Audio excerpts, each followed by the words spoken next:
स्वागत है आपका। बोली भागवत भगवान की जय। परम पूज्य गुरुदेव भगवान की जय। सरस्वती मैया की जय। अस्मद्गुरुभ्यो नमः। अस्मद् परम गुरुभ्यो नमः। श्री राधा कृष्णाभ्यां नमः। श्रीमती रामानुजाय नमः। लंबोदरं परं सुंदरं एकदंतं रक्तांबरं त्रिनयनं परमं पवित्रम् उद्याधिदिवाकर निभोज्वलकान्तिकान्तं विघ्नेश्वरं सकलविघ्नहरं नमामि। शरीरं स्वरूपं ततो वा कलत्रं यशसु चारुचित्रं धनं मेरुतुल्यं मनश्चेन लग्नं श्रीगुरुरङ्घ्रिपद्मे ततः किं ततः किं ततः किं ततः किम् नारायणं नमस्कृत्य नरं चयो नरोत्तमं देवीं सरस्वतीं व्यासं ततो जयमुदीरये। जयतु देवो देवकी नन्दनोऽयं। जयतु कृष्णो वृषणवंशप्रदीपः। जयतु मेघश्यामलः कोमलाङ्गः। जयतु पृथिवी भारिणः मुकुन्दः। कृष्ण त्वदीय पाद पंकज पंजरान्ते अदैव मे विशतु मानस राजहंस। प्राण प्रयाण समय कफवात पित्तै कंठावरोधन विधो स्मरणं कुतस्ते। वरापीडं नटवरवपुः करुणयोः करुणिकारं बिभ्रद्वासः कनककपिशं वैजयन्तीं च मालाम्। रन्ध्रान् वेणोर्धर सुधया पूरयन् गोपवृन्दे बृन्दारण्यं सपदरमणं प्राविशद्गीतिकीर्तिः। करारविन्देन पदारविन्दम् मुखारविन्दे विनिवेशयन्तम् वटस्य पत्रस्फुटेशयानं बालं मुकुन्दं मनसा स्मरामि। रामाय रामभद्राय रामचन्द्राय वेधसे रघुनाथाय नाथाय सीताया पतये नमः। अंजनानंदनं वीरं जानकी शोकनाशनं कपीशमक्षहन्तारं वन्दे लंका भयङ्करम्। मूकं करोति वाचालं पङ्गुं लङ्घयते गिरिं यत् कृपातमहं वन्दे परमानन्दमाधवम्। भक्त भक्ति भगवंत गुरु चतुर नाम बपु एक। इनके पद बंदन किए नासत विघ्न अनेक। नासत विघ्न अनेक। नमामि भक्तवत्सलं कृपालशीलकोमलं भजामि ते पदाम्बुजम् अकामिनां स्वधामदम्। अनंत कोटि ब्रह्मांड नायक अचिंत कल्याण गुणगण निधान सर्वेश्वर सर्वाधिपति अकारण करुणावरणालय अकारण करुणाकारक सकल जन कल्य शापहारक परात्पर ब्रह्म अनंत कोटि कंदर्प दर्प दलन पटयान निर्गुण निराकार सगुण साकार जगदैक बंधु करुणैक सिंधु सच्चिदानंद घन परमात्मा श्री कृष्ण एवं श्री राधा रानी जी के युगल चरण अरविंदों में दास का बारंबार प्रणाम। संप्रस्थित भागवत भक्त भागवत कथा अनुरागी सज्जनों भक्तिमयी मातृशक्ति भगनी बांधो सिए राम में सब जग जानी करहूँ प्रणाम जोरी जुग पानी करहूँ प्रणाम जोरी जुग पानी। राधा मेरी माँ तू है पिता मेरु घनश्याम इन दोनों के चरणों में मेरा बारंबार प्रणाम मेरा बारंबार प्रणाम। परम पूज्य गुरुदेव भगवान के चरणों में मेरा बारंबार प्रणाम। बोलिए भागवत भगवान की जय। कथा से पूर्व अपने मन और वाणी को पवित्र करने के लिए दो बार प्रभु का नाम तत्पश्चात कथा में प्रवेश। अंजनी की नंदना की बार बार वंदना अंजनी की नंदना की बार बार वंदना अंजनी की नंदना की बार बार वंदना अंजनी की नंदना की बार बार वंदना अंजनी की नंदना की बार बार वंदना। बोलिए भागवत भगवान की जय। कथा में जो प्रसंग राजा परीक्षित के जन्म की कथा,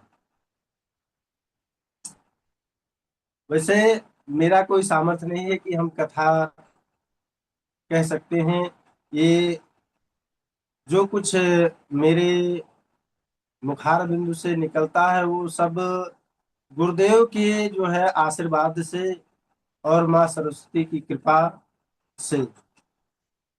यदा मृधे कौरो सृञ्जयानं वीरेष्वथो वीर गतिं गतेषु वृकोदराविद्ध गदाभिमर्श भग्नोरुदण्डे धृतराष्ट्रपुत्रे।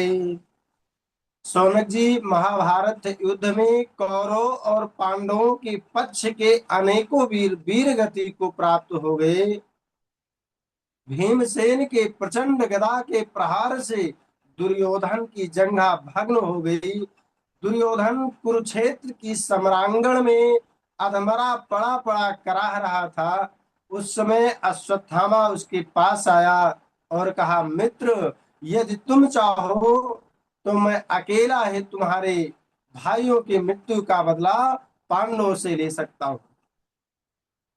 अश्वत्थामा के इस प्रकार कहने पर दुर्योधन ने अपने रक्त से अश्वत्थामा का तिलक कर दिया। महाराज, जिससे अश्वत्थामा की बुद्धि बिगड़ गई, वह रात्रि में ही विचार करने लगा। एक वृक्ष के नीचे बैठकर विचार करने लगा कि पांडवों को कैसे मारूं। उसी समय वहां उसने देखा एक उल्लू सोते हुए कौवे के घोंसले में घुसकर उन्हें मार रहा है। यहीं से शिक्षा प्राप्त कर अश्वत्थामा ने अपने हाथों में तलवार लेकर के रात्रि में पांडवों को मारने के लिए निकल पड़ा। भगवान श्री कृष्ण ने पांडवों से कहा, ये विजय की रात्रि है, ये विजय की रात्रि है, जागरण करना चाहिए, सत्संग भजन करना चाहिए। भगवान श्री कृष्ण की आज्ञा से पांडवों ने सत्संग भजन करने के लिए शिविर से बाहर निकल आए।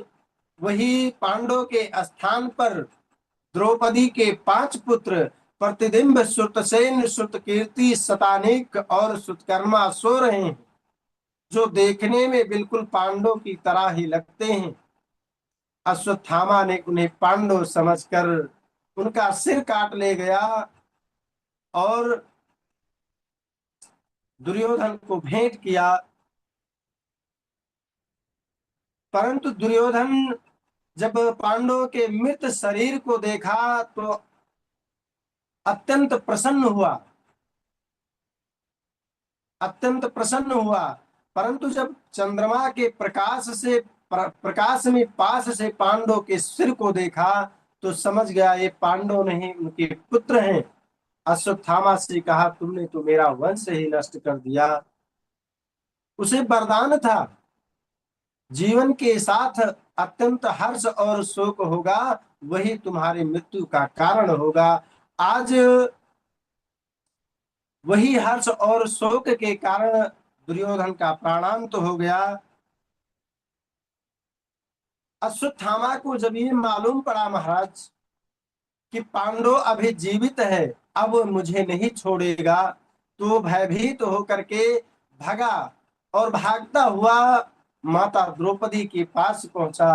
कहता है कि माता शिशूनाम निधनम सुतानाम निशम्य घोरम परितप्यमाना तदा रुददेवास्त्रकला कुलाक्षी तां सांत्वन्याः किरीटमाली। यहाँ प्रातःकाल माता द्रौपदी ने अपने पुत्रों की मृत्यु का समाचार सुना तो अत्यंत दुखी हुई, विलाप करने लगी। अर्जुन ने कहा, द्रौपदी शोक मत करो, जिस आतताई अधम ब्राह्मण ने तुम्हारे पुत्रों की हत्या की है उसका सिर काट करके तुम्हें भेंट करूंगा, तब तुम्हारे आंसू पोंछूंगा। ऐसा कहकर अर्जुन ने भगवान श्री कृष्ण को सारथी बनाया और रथ में बैठ करके अश्वत्थामा का पीछा किया। अश्वत्थामा जहां तक भाग सकता था भागा, परंतु जब उसे कहीं शरण नहीं मिली, उसका घोड़ा थक कर गिर गया, तब वह आत्मरक्षा करने के लिए ब्रह्मास्त्र छोड़ दिया। वो ब्रह्मास्त्र 10 दिशाओं को जलाता हुआ अर्जुन को जलाने लगा। ये देखकर अर्जुन ने भगवान श्री कृष्ण की शरण ली। कहा, हे कृष्ण, ये भयंकर तेज मुझे सब ओर से जला रहा है, ये क्या है? इसे मैं नहीं जानता, आप इससे मेरी रक्षा कीजिए। भगवान श्री कृष्ण ने कहा, अर्जुन, ये अश्वत्थामा का चलाया हुआ ब्रह्मास्त्र है और इसका प्रतिकार किसी और शस्त्र से नहीं हो सकता, इसलिए तुम भी ब्रह्मास्त्र का प्रयोग करो। भगवान श्री कृष्ण की आज्ञा मान करके अर्जुन ने आचमन किया, भगवान की परिक्रमा की और ब्रह्मास्त्र का संधान किया। वह दोनों ब्रह्मास्त्र आकाश में टकराकर त्रिभुवन को नष्ट करने लगे। लोगों ने समझा कि प्रलय होने वाला है। लोगों के नाश को देख अर्जुन ने भगवान श्री कृष्ण के अर्जुन ने भगवान श्री कृष्ण के आज्ञा से वह दोनों ब्रह्मास्त्र को लौटा लिया और अश्वत्थामा को बंदी बना लिया। रथ से उतरकर उसे बंदी बना लिया, उसे शिविर में ले आए। भगवान शिविर में ले आए।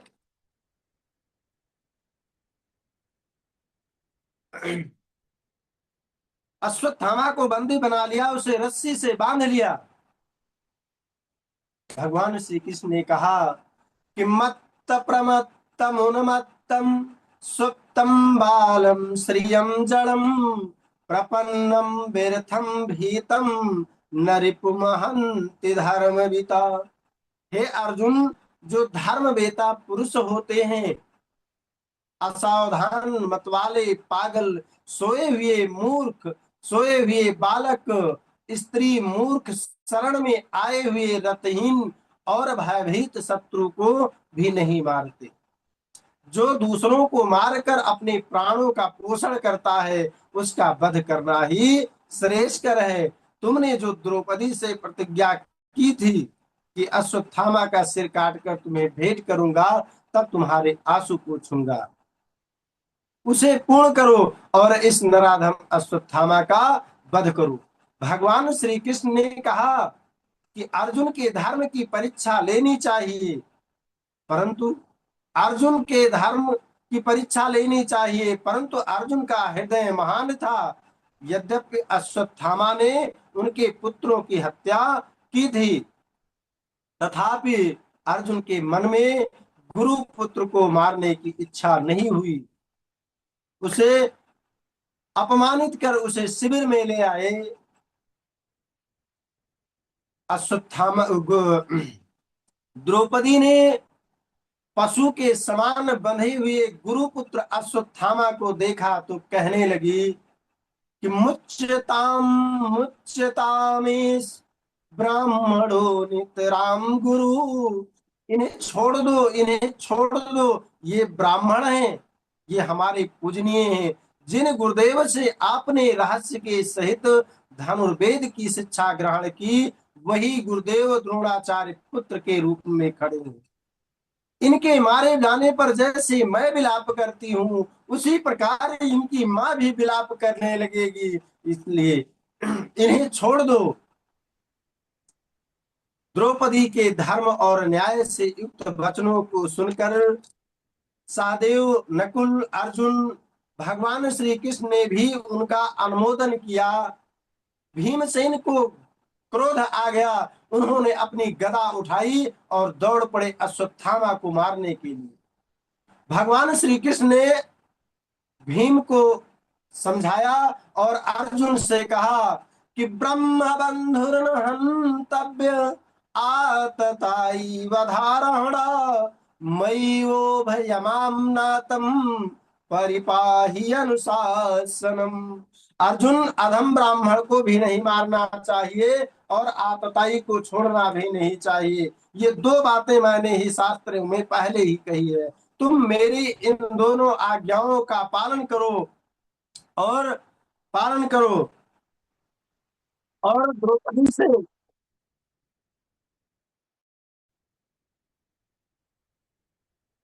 पालन करो। द्रौपदी से तुमने जो प्रतिज्ञा की थी, उसे पूर्ण करो और मुझसे जो प्रिय है वो करो। अश्वत्थामा अर्जुन ने भगवान श्री कृष्ण से गीता का ज्ञान प्राप्त किया था। वह भगवान श्री कृष्ण के मन की बात को समझ गए और तलवार निकाली और अश्वत्थामा के सिर में जो मणि लगी हुई थी, उस मणि को निकाल ली और अश्वत्थामा को कई जगह से बाल मोड़ करके उसे क्रूप बना दिया। वपनम द्रविड़ादानम अस्थान्यापन तथा ये सही ब्रह्म बंधुरम वधो नान्यस्तिरैहिका वधो नान्यस्तिरैहिका। सिर मोड़ देना, बाल छीन लेना, स्थान से निष्कासित कर देना, यही ब्राह्मणों का वध है। यही ब्राह्मणों का वध है। उनके लिए उनके लिए उनके लिए शारीरिक वध का विधान नहीं है। यहाँ अपमानित अश्वत्थामा ने उत्तरा के कुरुवंश उत्तरा के गर्भ में पल रहे शिशु पर ब्रह्मास्त्र का प्रयोग कर दिया। उस समय उत्तरा दौड़ी दौड़ी आई और हाथ जोड़ करके प्रणाम करने लगी कि पाहि पाहि महायोगिन देव देव जगतपते, नान्यम तद्भयं पश्ये यत्र मृत्यु परस्परम। हे देवाधिदेव जगदीश्वर, रक्षा कीजिए, रक्षा कीजिए। इस संसार में मुझे अभय प्रदान करने वाला कोई दूसरा दिखाई दे नहीं दे रहा। ये जलता हुआ बाण मेरी ओर आ रहा है। मुझे अपने प्राणों की चिंता नहीं है, परंतु मेरे गर्भ में पल रहे शिशु की चिंता है। यदि इसे कुछ हो गया तो कलंक आपको लगेगा। लोग यही कहेंगे कि इस कुल के रक्षक भगवान श्री कृष्ण थे। उस कुल वंश का वंश बीज नष्ट नष्ट हो गया। उस कुल में कोई दीपक जलाने वाला भी नहीं है। देवी उत्तरा ने जब इस प्रकार प्रार्थना की तो भगवान श्री कृष्ण अपनी योग माया से सूक्ष्म शरीर धारण करके उत्तरा के गर्भ में प्रविष्ट होकर के उस गर्भ की रक्षा की। और उत्तरा जब स्वस्थ हो गई तो पांडवों से आज्ञा लेकर के भगवान श्री कृष्ण द्वारिका को प्रस्थान करने लगे। उसी समय बुआ कुंती आई और हाथ जोड़ करके विनती करने लगी, स्तुति करने लगी। नमस्यै पुरुषं त्वाद्य मीश्वरं प्रकृतेः परम, अलक्ष्यं सर्वभूतानां अंतर्बहिर्वस्थितम्। हे प्रभु, मैं आपको प्रणाम करती हूँ। भगवान श्री कृष्ण ने कहा, बुआ जी उल्टी गंगा क्यों बह रही हो? प्रणाम तो मुझे करना चाहिए। बुआ कुंती ने कहा, प्रभु इसी संबंध के कारण तो आज तक आपने मुझे ठगा है। आज मैं जान गई प्रकृति से परे साक्षात परब्रह्म परमात्मा है। परमात्मा है जो भगवान श्री कृष्ण ने कहा, यदि सर्वत्र स्थित हूं तो दिखाई क्यों नहीं देता? बुआ कुंती ने कहा कि आपने माया का पर्दा डाल रखा है, इसीलिए आप सबके मध्य होते हुए भी दिखाई नहीं देते। यथा ऋषि केश खलेन देवकी कंसेन रुधाति चिरम सुचापिता, विमोचिताहं च सहात्मजा विभो त्वयि अनाथेन मुहुर्विपद गणा। प्रभु, जिस प्रकार आपने दुष्ट कंस से देवकी की रक्षा की, उसी प्रकार आपने मेरे पुत्रों के साथ मेरी अनेकों बार विपत्तियों से रक्षा की। आपने आप माता देवकी से अधिक स्नेह मुझसे करते हैं, परंतु आपने मात्र देवकी की ही रक्षा की, उनके पुत्रों की रक्षा नहीं कर सके। परंतु मेरी तो मेरे पुत्रों के साथ सदा रक्षा किए। जब भीमसेन छोटा था तो दुष्ट कौरवों ने उसे विष दे दिया, वो भी आपकी कृपा से अमृत बन गया और 1000 हाथियों का बल प्राप्त हो गया। जब मैं वन में था तो हिडिंब आदि असुरों से आपने ही रक्षा की। जब महाभारत युद्ध में पितामह भीष्म आदि रथी विद्यमान थे, उस समय मेरे पुत्रों पर खरोच तक नहीं आने दी। प्रभु, और कहां तक सुनाऊं? अभी अभी उत्तरा के गर्भ की अश्वत्थामा के ब्रह्मास्त्र से उत्तरा के गर्भ की रक्षा की। इसलिए प्रभु, मैं तो यही वरदान मांगती हूँ कि विपदा संतु न शश्वत तत्र तत्र जगत गुरु, भवतो दर्शनम यस्याद पुनर्भव दर्शनम। मुझे जीवन में प्रत्येक पग पग में विपत्ति की ही प्राप्ति हो, क्योंकि विपत्ति की प्राप्ति होगी तो आपके दर्शन की प्राप्ति होगी, और आपका दर्शन संसार सागर से मुक्त कराने वाला होगा।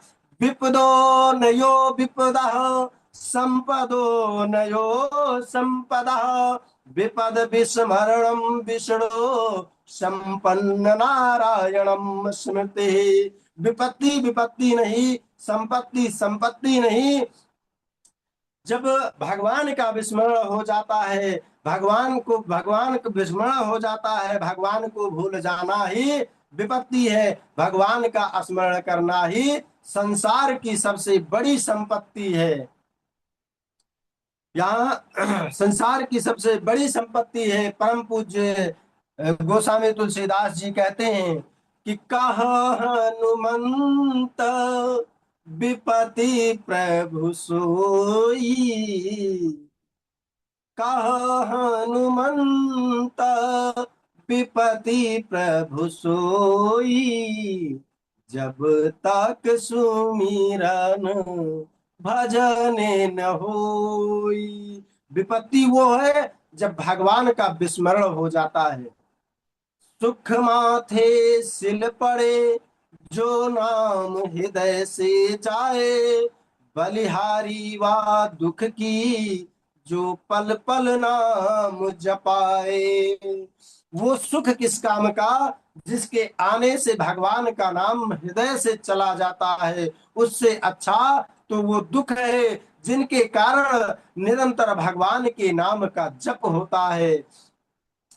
माता द्रौपदी ने इस प्रकार स्तुति की तो भगवान श्री कृष्ण गदगद हो गए, उन्हें अब चल भक्ति का आशीर्वाद दिया और बुआ कुंती की प्रसन्नता के लिए कुछ दिन के लिए हस्तिनापुर में रुक गए। एक दिन एकांत में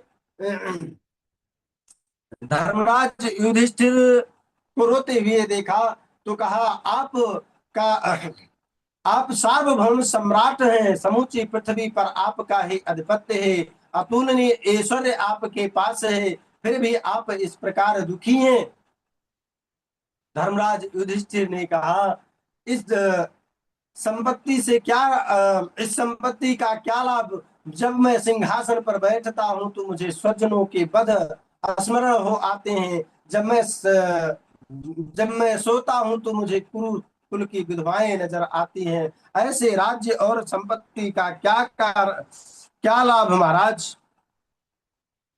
भगवान श्री कृष्ण ने धर्मराज युधिष्ठिर की दुख की निवृत्ति को देख पांडवों के साथ कुरुक्षेत्र की उस पावन भूमि पर आए हैं, जहां पर भगवान श्री कृष्ण के परम भक्त पितामह भीष्म सरसैया पर पड़े हुए थे। पितामह भीष्म सरसैया पर पड़े हुए थे। पितामह भीष्म आदि काल के अनुसार सभी का स्वागत किया है। पितामह भीष्म ने पांडवों से कहा, पांडव श्री कृष्ण नहीं आए क्या? पांडवों ने कहा, पितामह आए हैं, वो देखो सारथियों के मध्य खड़े हुए हैं। पितामह भीष्म ने कहा, पांडव तुम इन्हें जानते हो, ये कौन है? सादेव ने कहा, ये हमारे ममेरे भाई हैं। नकुल ने कहा, ये हमारे मित्र हैं। भीम ने कहा, ये हमारे परम हितैषी हैं। अर्जुन ने कहा, ये हमारे सारथी हैं। धर्मराज युधिष्ठिर ने कहा, ये हमारे मंत्री हैं। पितामह भीष्म पांडव की इस बात को सुनकर के पितामह भीष्म ने कहा, पांडव तुम इन्हें नहीं जानते, ये कौन है? यम मन्य से मातुलेयम प्रियम मित्रम सहतमम, अकरोह सचिवम दूतम सोहरदादथ सारथिम। पांडव तुम अपना ममेरा भाई, मित्र, परम हितैषी, सारथी, मंत्री समझ रहे हो ना? एष वै भगवान साक्षात् देव नारायण पुमान। ये साक्षात आदि अवतार आदि कारक कारण परम पुरुष भगवान नारायण है। सदेव देव भगवान प्रतीक्षताम कलेवरम या वदिदम हीनोम्यहम्, प्रसन्नहासा रूढ़लोचनो लसन्, मुखाम्बुजो ध्यान पथश्चतुर्भुज। वही देवाधिदेव श्री कृष्ण जब तक मैं अपने इस शरीर को छोड़ ना दूं, तब तक प्रसन्न मुख से हंसते हुए चतुर्भुज रूप धारण कर मेरे सामने खड़े रहे। पितामह भीष्म ने इस प्रकार आज्ञा दी तो भगवान श्री कृष्ण चतुर्भुज रूप धारण कर पितामह भीष्म के सामने खड़े हो गए, क्योंकि भगवान का तो कहना ही है कि मैं तो भगतन हाथ बिकानो, मैं तो भगतन